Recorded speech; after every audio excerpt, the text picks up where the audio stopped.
Hey, welcome back to 2SkeGEEKS. It's your boy Will Call, and I'm glad to help you get your comic book geek on today. Been a few weeks since we've been with you, and I'm going to try to make this agenda move pretty quickly because I got a lot to show. And so, without further ado, I will move forward to the display camera that shows the books that we want to talk about. And the first thing we want to begin to talk about are the books that I said, or at least the title that I said I was going to read and preview for you. So this book is called NOLA, and it was something John, Michael, and I talked about last time when it was talking about books. This book is about a revenge story, a revenge mystery story, and it's actually done by and written by the producer and director of the movie Fight Club with Brad Pitt and Ed Norton. So I will give this book the title. I'll give it a C plus, B minus. Slightly predictable. The writing is kind of gappy-ish. I mean, it sums together pretty well, but I will not give it a fantastic read. But I was interested in seeing it. However, as you see with the picture, it is it also involves around Hurricane Katrina timeframe, where this heroine is involved with, again, a revenge murder plot scheme with Katrina. Pretty good in that regard. I just think the writing could have been a little bit better than it was. But if you like the writer, I'm sorry, if you like the guy and the producer and the director of Fight Club, the movie, you may be interested. And also, if you didn't know, Fight Club was also turned into a comic book. So again, you might be interested in this guy. I can't think of his name off the top of my head, but again, I'll give it a C plus, B minus in my book. Someone might think otherwise, and you can let me know in the comments if you think otherwise. Okay, so going away from NOLA, so books that we read, and then we're going to go into Women's History Month, since it is March and it's Women's History Month. This book here I wanted to briefly talk about, and I think I talked about it almost a year ago when we began this show. This is Wonder Woman Historia of the Amazons. I highly recommend checking out this book. In Wonder Woman, Kelly Sue DeConnick is the writer. Phil Jimenez is the artist. And I have 2 copies of this, and I say I proudly own 2 copies of this book because not just the writing, because Kelly Sue DeConnick tells a fantastic story about the mythology of the Themyscirians or the Amazonians, but also the artwork by Phil Jimenez in here is just plain sick. I mean, it's so good, it's ridiculous. As you can see, I mean, Phil Jimenez kills it, but the writing is also equal to par. I give this an A plus plus plus. Do yourself a favor and cop this book. So good. It is excellence personified. So looking on Google, and Kelly Sue DeConnick was listed as one of the top 10 female writers in a poll taken, and one of the folks, I can't think of what poll in on Google, but as you can see, just some of the stuff here, I'm just recommending. Fantastic read, fantastic art. Get yourself this book. Again, Wonder Woman Historia, the Amazons, Kelly Sue DeConnick, and this is book 1. I believe it's 3 parts to the book. It took a long time for to get out to part 3, but Phil Jimenez is sadly not on the Phil Jimenez is sadly not on books 2 or 3. But this book here, book 1, it is a winner all day. And this is just one of the covers. There are several covers to book 1.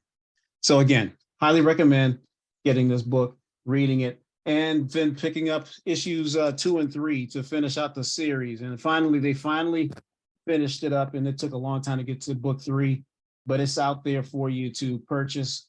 And again, get it. You will enjoy.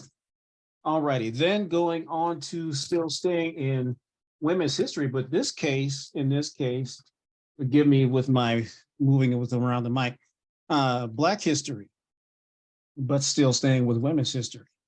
So this person, Jackie Ormes or Ormes, depending on how you want to pronounce it, is a pretty much an unknown artist, comic book or cartoon writer from the 40s and 50s. But Jackie Ormes or Ormes was, and as you see, the first African American woman artist and cartoonist. So she is well known for being in the Black newspapers from that time frame, like the Pittsburgh Courier and the Chicago Defender. And the characters that she was most known for, as you see at the bottom, and I'm trying to get this thing to, there we go. Torchy is one of the characters that she was known for. Torchy was done more so in the 50s, but also a character, and I'm trying to get to my bookmarks because I already marked this off for us to get to this character, Patty, Jo, and Ginger. So believe it or not, so it's so cool to understand this history. Jackie Ormes did this character. Patty Jo is the little girl, and her older sister Ginger was always depicted with, most of the time depicted with her, but usually silent. And Patty Jo, the little girl, would do most of the speaking in the cartoons, and her older sister Ginger. But what's really cool, several things that are really cool about this, Patty Ormes or Ormes, there was a doll from the 40s, the Patty Jo doll that she was selling the lines for, and so a lot of times these cartoons in the newspaper would also sell her doll line as well. And these Chicago, these Black newspapers, be it Pittsburgh Courier or Chicago Defender, that she was listed in, they were political and social satire, but very good, very smart, very intelligent. And as you can see, the artwork was always gorgeous. And then the other thing, going to the other character, Torchy, that she wrote, again, just beautifully done. And what's the second amazing fact about this is the fact that these were kind of like family based. So Jackie Ormes, she was the youngest of 2 sisters. And so her older sister was a singer, and she used to do songs. They used to call them torch songs, but they were based on in church, like, I guess, to get the light, I guess, talk to the light of your soul. So they called it torch song. So her sister, the nickname for her sister is, ended up being Torchy. So this picture and also Ginger and Torchy were based upon her older sister.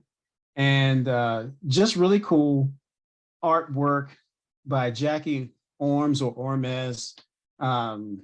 Very well done stories, beautifully done, beautifully written, that if you're into trying to find even the doll for collectibles, which would be pretty interesting, this is one of the places you would start to find this artwork for Torchy and also Patty, Jo, and Ginger.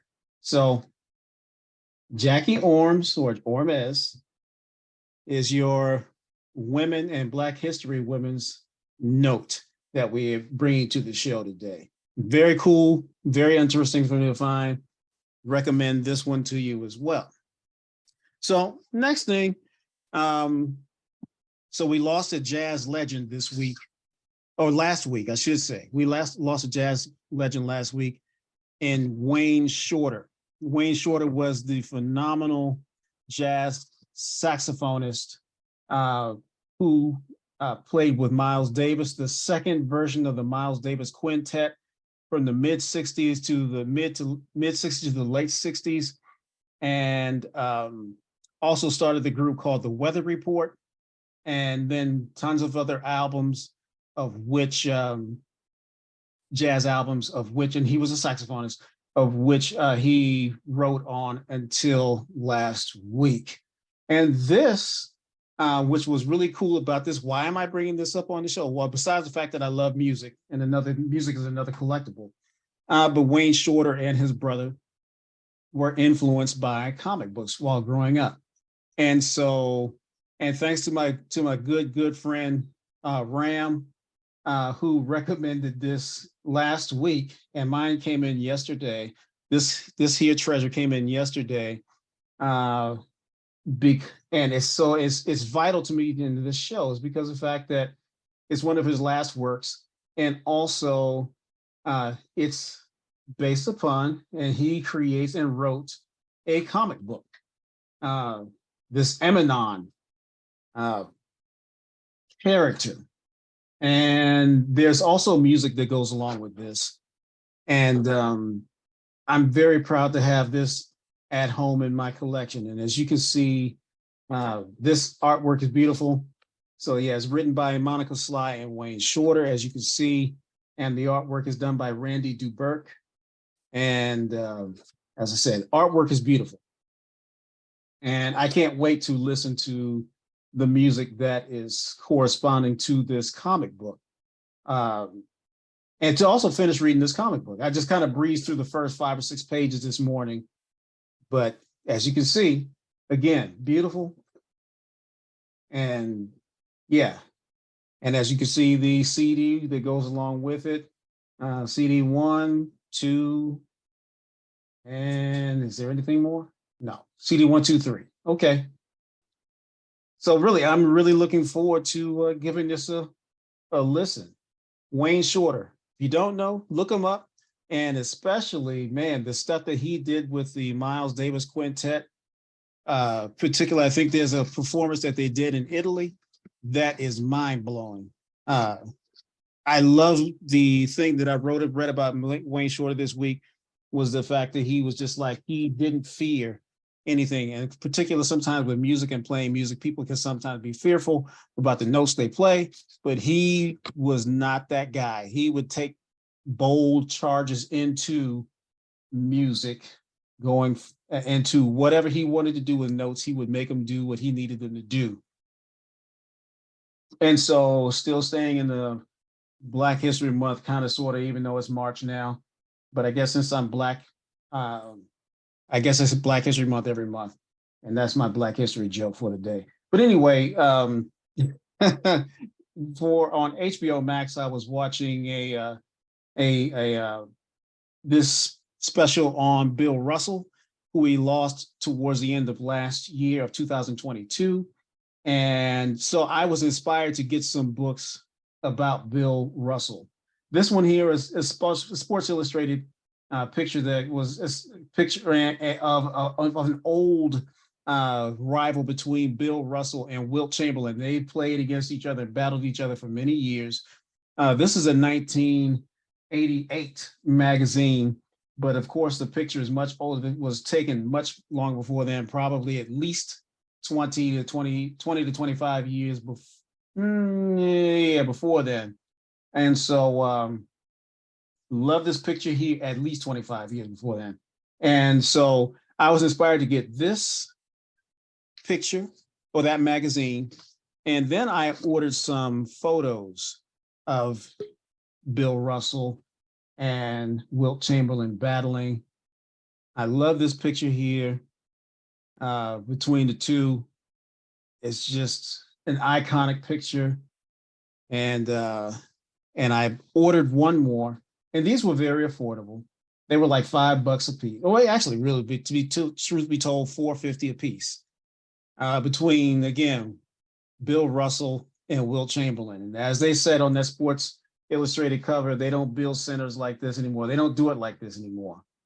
And for sure, if you've watched basketball recently, which I'm not truly a big fan of professional basketball any longer because it's 3-point heaven, as opposed to these old scraps down under the paint in conjunction with shooting. But I was inspired by the special on HBO Max, and I love adding that to my collection.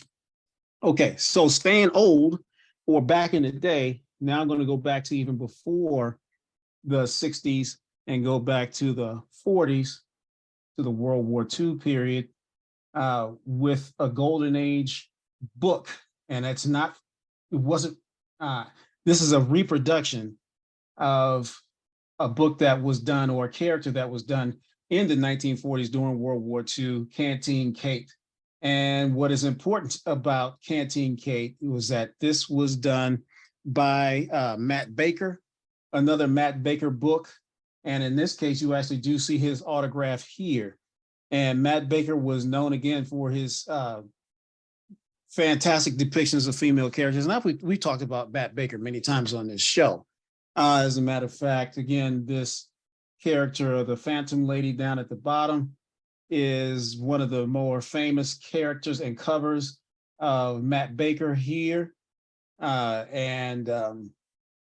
But this is another one. This is another book. Canteen Kate is a book of his that was done in the 40s to, again, build up morale for the country in support of World War II. And Canteen Kate was one of those characters. And so I'm really looking forward to getting into this. I opened this today and looking forward to seeing the artwork. And as you can see, it is gorgeous. Matt Baker slams every single time. Every single time. It speaks for itself. And again, as we've said before, you try to buy some Matt Baker comic books, and God knows the original art, but even the comic books themselves from the 40s, you gonna pay a grip. It ain't cheap to buy Matt Baker's work. So good luck out there. That's one of my plans, is to buy some of the original comic books, and it would be a dream to own original artwork. But the comic books out there, be it Phantom Lady or Canteen Kate or whatever, there are many other things. Jungle Queen, I believe, is another book that he was on. And sadly, we lost Matt at an early age. I don't even think he made it to age 40.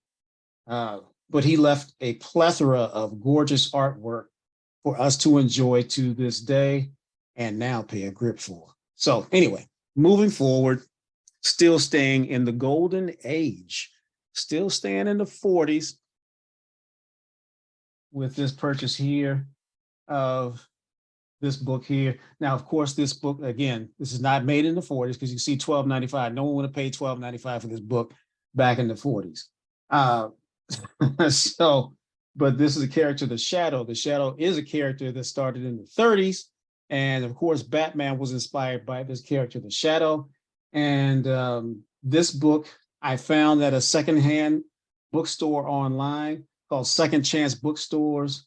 And really what it is a written book. It's a written novel of this story called The Grove of Doom, about the Shadow. And it's really cool. I look forward to reading this. I used to read many of the Shadow books by Maxwell Grant back in the day. My brother used to collect these little small pocket novels of the Shadow, and I've read every single one of them. And so now I'm just building on my Shadow collection, regardless of whether it's comic books or written word. I'm looking forward to getting into this one and seeing what this is all about. The Grove of Doom and the Masked Lady of the Shadow. Maxwell Grant, way back in the day in the 40s, y'all. Okay. All right, now, cool books that I've picked up. So 2 copies of this book, and what's significant about this book here is Fantastic Four, number 391. As soon as I can get it to come into focus. Come on now, stop messing around. There we go. What's cool about this book is the fact that this is a story, besides the cover being a throwback to Fantastic Four number 50, the first appearance of Galactus. Besides that point, but this was the premiere of a character called Vibraxis. And so Vibraxis is a character that is a Wakandan whose body was infused or is infused with vibranium in this issue. And nothing of significance in the movies or anything like that, but I thought it was just a cool concept to, much like Wolverine, his bones are infused with adamantium, to see this Vibraxis character whose body is infused with vibranium as opposed to adamantium. And so wanted to have these, and these are newsstand covers of the book, and they're in pretty doggone good shape. Just need to be ironed and pressed out. Besides that, there are no ticks or anything like that along the spine. They look in very good shape, and I'm glad I have them in my collection. Okay, now moving forward into another new book that came in, even though this is my second copy of the book. And this is the second cover appearance of Sabretooth. And the second appearance of Sabretooth on the cover. And this is his fourth appearance in Marvel Comics. And this was that fight between Classic Fight. And I remember reading this back in junior high school when I bought this off the comic book stand for 60 cents back in the day with my newspaper money. And if you notice down here, the artist is Dennis Cowan. And Dennis Cowan is one of those artists who's been around for a long time, as you can see, because he's been around since probably the late 70s. And here it is in the early 80s. But he's a milestone from the milestone artists from Static Shock and Icon and Rocket and Hardware and Blood Syndicate. He is one of those original founding fathers of Milestone Comics. And here's some of his original work in Marvel Comics. So, and again, this one here is a direct edition with Spider-Man's head in the cover, but on the cover. Newsstand, of course, will have the barcode like we talked about before. My copy for my newsstand is a newsstand cover that I bought with my newspaper money. And then I bought this one just for the fact of the cover. And I will let the cover speak for itself. And because it does all the talking for me. And if I can get it to come into focus, then we'll be all right. But yeah, this one is one of those books folks who talk about. This is Frank Cho. Frank Cho is known for great covers of and depictions of women. And you can see there's no shortage of that. But this is on Torpedo Comics. And I don't recommend going on to eBay to buying this because people will charge you out the yaya for it just because of the cover. If you can find it on Torpedo Comics like I did, this was on the top 10 list for CBSI about 2 or 3 weeks ago. It was on the top 10 list for comics for most wanted comics. And so I went on Torpedo Comics and bought it myself for $4.99. No, actually $4.50. And that actually was a discount. I bought 2 copies. There's 2 of them in here of this book. So don't waste your money going on eBay and spending too much money on that beautiful cover done by Frank Cho. All right, the next one is Strange Academy number 13. This is a variant. And again, as I said before, I love all things voodoo. And so this is a character in Strange Academy who practices voodoo or Vodun, as we say. The original name is Vodun. But anyway, I think her name is Urzuli, but 2 copies of it. Just wanted to have it. It's a more rare variant of issue number 13, and I wanted to have this in my collection. So I'm very proud to have it. Moving forward into books that came in books that came in this week. This is the first appearance of the character Larfleeze, Agent of Fear, Green Lantern, or I should say a lantern, because he's obviously orange. but it's in the Green Lantern title. Agent Orange, he is a champion of fear, whereas with Yellow, as we know, Sinestro is a I'm sorry, take that back. Please strike my words. This guy is an agent of greed. Larfleeze is greed. Forgive me. Sinestro is fear, an agent of fear with being yellow. But correction on my words, what I said before. Larfleeze is an agent of greed. And I'm sorry, fear was just on my head and I misspoke. So please forgive me. And so this is the first print of that book. Still pretty affordable. I recommend getting this book to have in your collection. He's a major character. Larfleeze is, and still pretty affordable. Usually they are definitely more than cover price. These came out in 2009. You probably will pay between 15 to 20 bucks each for a copy of this book. And so I recommend getting it now before, as Green Lantern will become a pretty prominent character. And we'll talk about that as we get towards the bottom of the pile I'm going to show. But Green Lantern will become a more prominent character under the James Gunn making of the DCU going forward. And it's unknown, but you may want to get in while the getting's cheap and affordable at between, again, $10 to $20. I'll say it like that, 10 to 20, you can get this book. But you will not find what I'm about to show you here for $10 to $20. This is the second print of the same first appearance of number 39, Green Lantern. This book here is pricey. You'll probably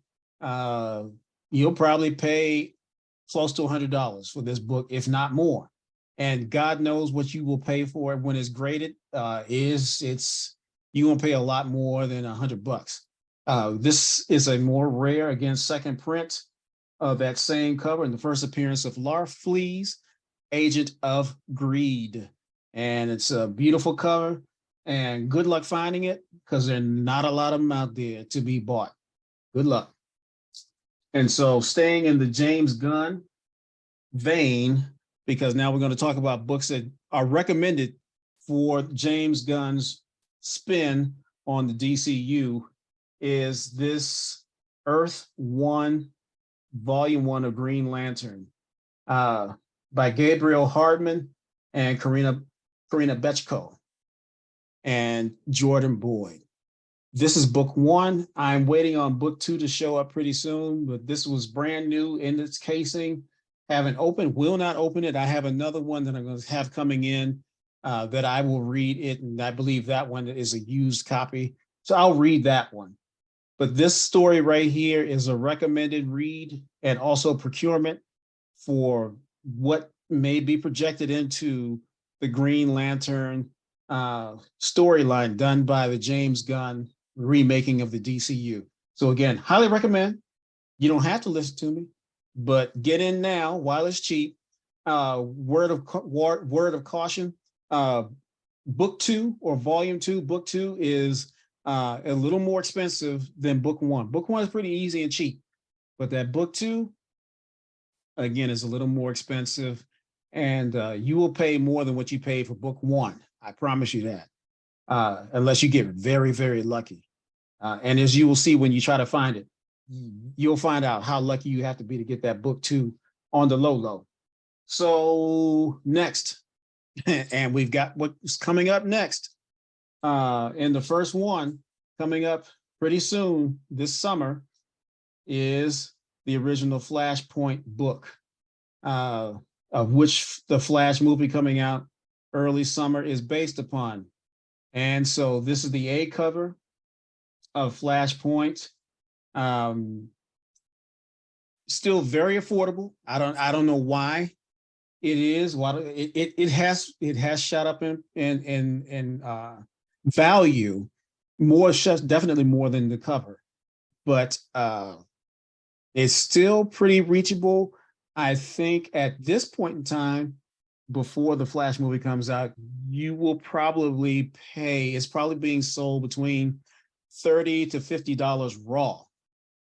So 10 times the amount of what you see right here on the cover. This came out in, I can't remember, Flashpoint came out probably 2008 or something like that. But still, for now, based upon a movie that looks like it actually may be pretty good. I'm keeping my expectations low, so that way I won't be disappointed. So, but it might be pretty good. This here is a B cover of Flashpoint, and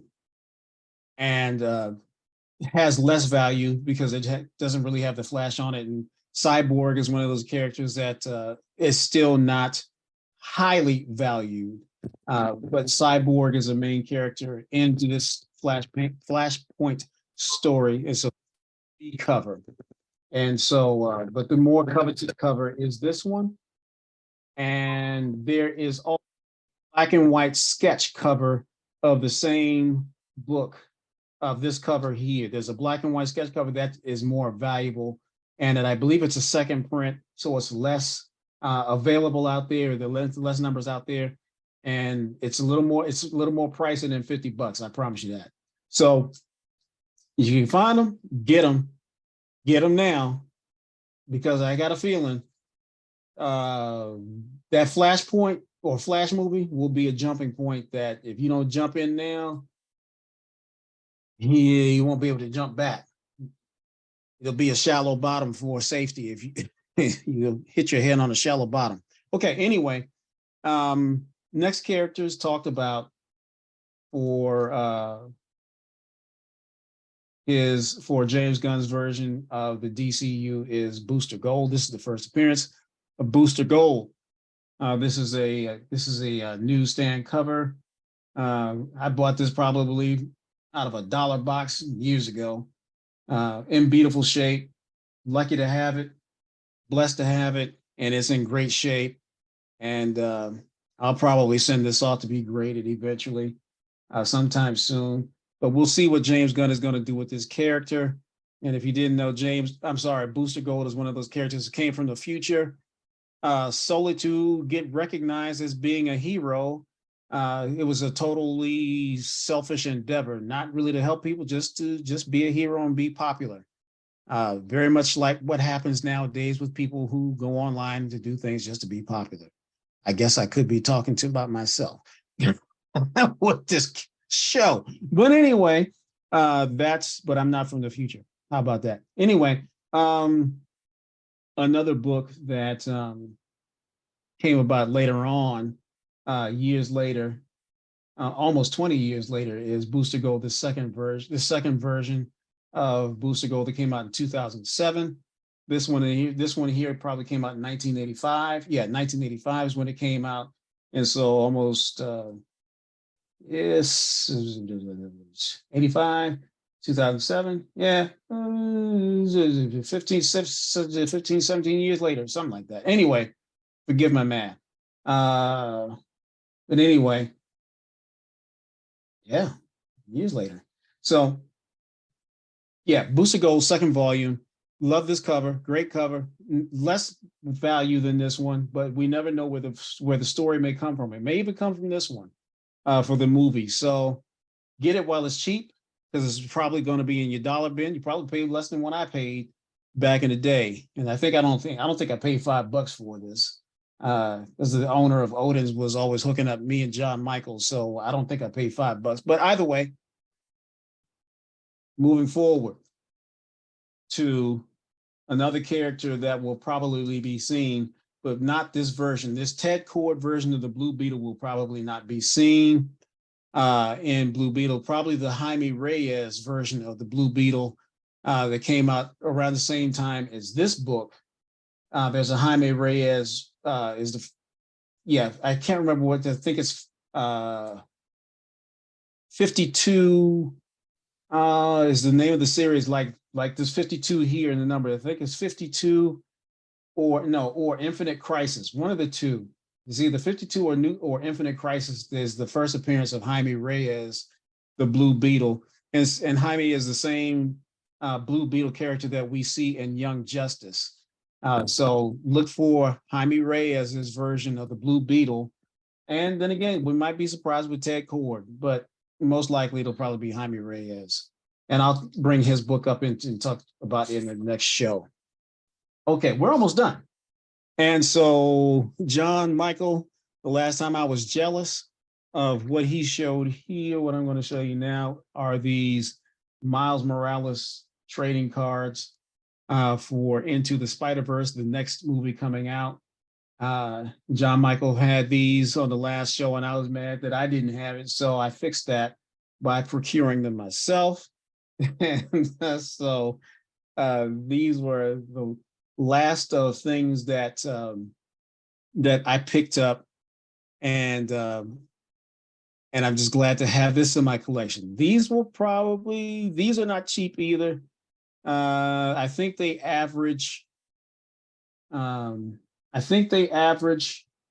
about $85 to $100, something like that for the whole pack. And I will not open these. These will stay unopened. And these will be with other of my collectible cards. Okay, now I'm going to wrap this up with some information that you need to know in the business. And so I was online reading this week two things that really are trippy with Black Panther. Fear factor people have had about Black Panther, the comic book. Someone put something out on Google saying because Chadwick Boseman died, Marvel is contemplating just completely canceling the Black Panther comic book. Not true. Not true, at least not for now. What is happening is the fact the Black Panther book done by John Ridley at this particular time will be, that version by John Ridley, his run will be finished in about a month or two. It's probably more than likely two. And then it will start again with another writing called, her name is Eve L. Ewing. Eve L. Ewing, or Ewing, yeah, Ewing, E-W-I-N-G. Eve L. Ewing. She is the same writer who does Shuri, and she also does Ironheart.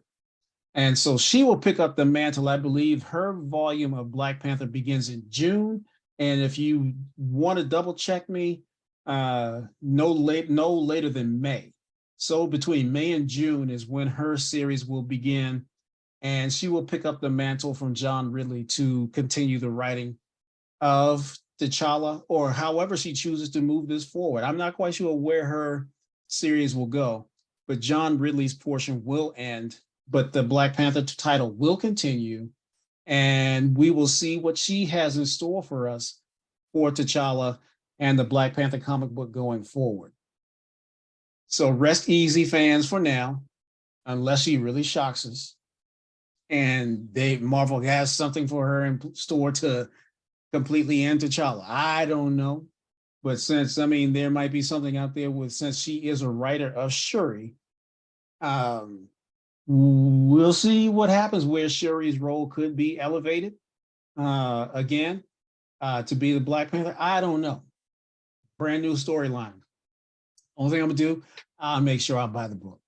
And I'm also enjoying John Ridley's take on Black Panther. It is excellent. Highly recommend reading it. Very well done. John Ridley's done so many great things on television and comic books. It's ridiculous. And his run on I Am Batman is ridiculously damn good. So that is today's show. And I appreciate you joining me. And I'm looking forward to get my partner back, John Michael, so we can do another show together sometime soon. But for now, happy to help you get your comic book geek on with 2SkeGEEKS, and we'll holler at you later. Peace.